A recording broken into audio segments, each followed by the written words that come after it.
Welcome to this explainer. If there's one topic that practically guarantees a fiery debate at the dog park, right up there with which brand of kibble is the absolute best, it's crate training. Few subjects in the dog world spark this much intense emotion, strong opinions, and frankly, owner guilt.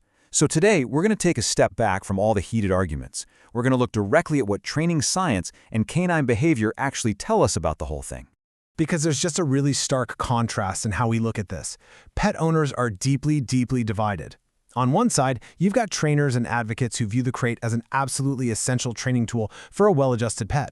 But then on the flip side, so many compassionate owners look at a crate and they worry. They worry it feels restrictive, isolating, and fundamentally unfair to their best friend. If you've ever felt that tension, or kind of worried you were doing the wrong thing, trust me, you are absolutely not alone. Okay, let's dive into our roadmap for this explainer. We're going to cover the Great Crate Debate, 5 benefits of crate training, addressing common crate concerns, how to introduce the crate, and finally, time limits and exceptions. Starting us off, Section 1, the Great Crate Debate. Let's talk about a paradigm shift. To really get there, we kind of need to redefine what we're actually talking about.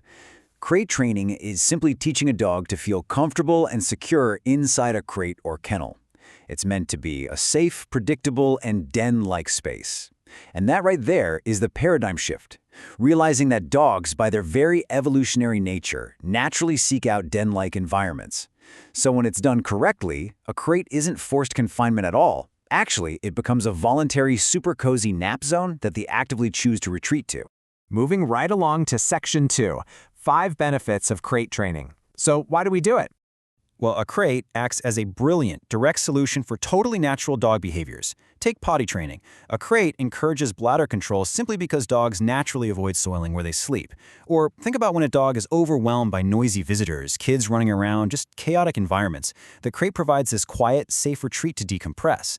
And then there's destructive chewing, right? Especially with young dogs who explore the whole world with their mouths. A crate literally prevents access to dangerous electrical cords or, your absolute favorite pair of shoes when you just can't supervise them directly. And building on that, the benefits stretch way beyond your living room. Dogs who are already comfortable with their crates experience a fraction of the stress during chaotic moments. It makes travel, car rides, and vet visits significantly easier for everyone involved. It drastically reduces anxiety during boarding stays or grooming appointments. Plus, it provides structure and routine, which, honestly, dogs absolutely thrive on. It helps establish really healthy sleep schedules and much-needed quiet periods throughout a busy day. Let's transition over to Section 3, addressing common crate concerns and really tackling those fears head-on. Now, you might be asking yourself, isn't a crate cruel? And wow, that is an incredibly valid question. It actually shows immense empathy to worry that crating is essentially just locking a dog away in a cage. If you've asked yourself this, it just means you care deeply about your dog's quality of life and their freedom. But the source material is crystal clear on this point. A crate only becomes cruel or problematic if it's used incorrectly. Leaving a dog confined for excessive periods without exercise, interaction, or bathroom breaks, well, that's a failure of the owner, not the tool itself. When it's introduced positively, so many dogs view their crate as a bedroom rather than a punishment. It really is their personal sanctuary. But okay, what about this next major concern? My dog cries in the crate. This is incredibly tough. Hearing your dog whine brings up intense anxiety for practically any owner. It makes you want to immediately run over, throw open the door, and abandon the whole training process right then and there. To navigate this, we kind of have to look at the if-then logic of canine communication. Some whining or fussing, that's just a totally normal adjustment during early training.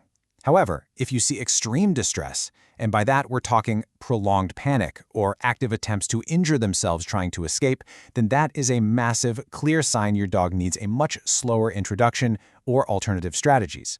Reading these signals empowers you to know exactly when to gently push through the mild complaining and when to pause and reassess the situation.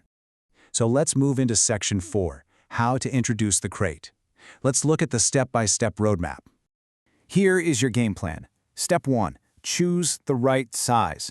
Step 2, make it comfortable. Basically, think of it as their doggy VIP lounge, complete with soft bedding and their favorite chew toys. Step 3, use positive reinforcement. Treats, praise, and even meals should happen inside the crate. Step 4, start slowly. Begin with very short periods and gradually, patiently increase the time. And step 5, guys, this is the absolute golden rule. Never, ever use the crate as a punishment. The entire goal is 100% positive association. If you only send them to the crate when they're in trouble, you'll immediately create fear and completely undo all your hard work. Now, what's absolutely fascinating is how physical sizing is incredibly crucial here. Your dog must be able to stand up comfortably, turn around easily, and lie down fully stretched out. It sounds simple, right? But getting this wrong derails everything.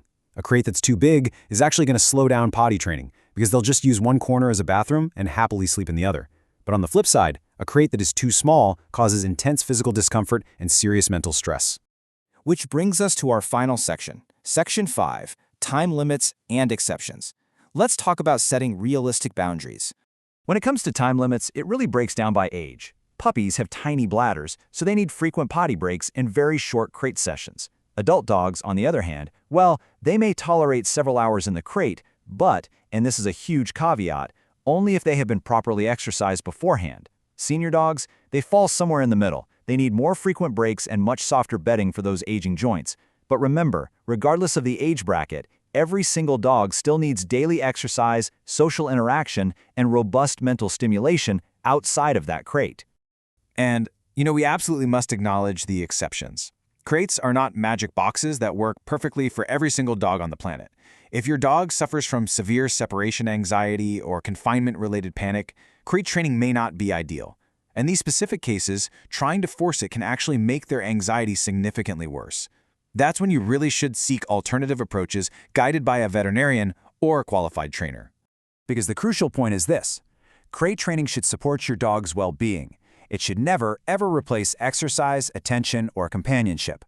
The crate is a phenomenal tool for structure and safety when you can't be there, but it is never an excuse to ignore your dog's fundamental daily needs for love and activity. Which leaves us with this final, really provocative question to ask yourself. Is your dog's crate a punishment or their personal bedroom? The answer doesn't depend on the metal or the plastic of the crate itself. It entirely depends on the trust, the patience, and the positive training you choose to build with your dog. Use the crate as a sanctuary, and I promise they will love it as one. Thanks so much for joining me for this explainer. I truly hope this helps you and your furry best friend find a little more peace and structure.